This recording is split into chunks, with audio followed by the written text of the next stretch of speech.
ইউক্রেনের রুশ ড্রোন ও ক্ষেপণাস্ত্র হামলায় অগ্নিকাণ্ড, আহত ৮। ইউক্রেনের রাজধানী কিয়েভে ড্রোন ও ক্ষেপণাস্ত্র দিয়ে হামলা চালিয়েছে রাশিয়া।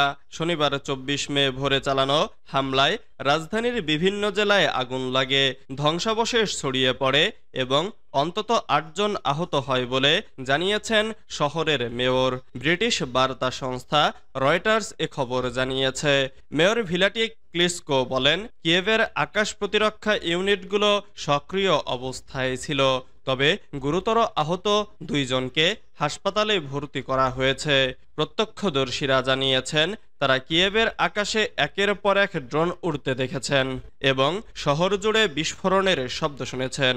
অনলাইনে প্রকাশিত ছবিতে দেখা গেছে একটি অ্যাপার্টমেন্ট ভবনের ওপরের তলা থেকে ধোঁয়া উঠছে, আরেকটি ভবনের একটি অংশে আগুন জ্বলছে। জরুরি উদ্ধার কর্মীরা পানি ছিটাচ্ছেন, তবে আগুন নিয়ন্ত্রণে আসেনি।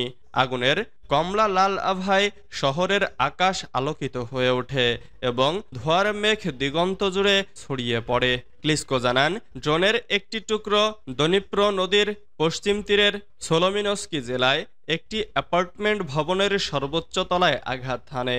ওই অ্যাপার্টমেন্ট ভবনে আগুন লাগে, পাশাপাশি একটি অনাবাসিক ভবনেও আগুন ধরে যায়। কিয়েভের সামরিক প্রশাসনের প্রধান তিমুর কাচেঙ্কো জানান, রুশ হামলায় দনিপ্র ভস্কি জেলায় নদীর অপর তীরে অবস্থিত অ্যাপার্টমেন্ট ভবনের ২টি তলায় আগুন ধরে যায়। প্রশাসন আরও জানায়, শহরের উত্তরের ওবলন এলাকায় একটি শপিং সেন্টারে ধ্বংসাবশেষ পড়ে এবং ওই এলাকায়ও আগুনের ঘটনা ঘটে।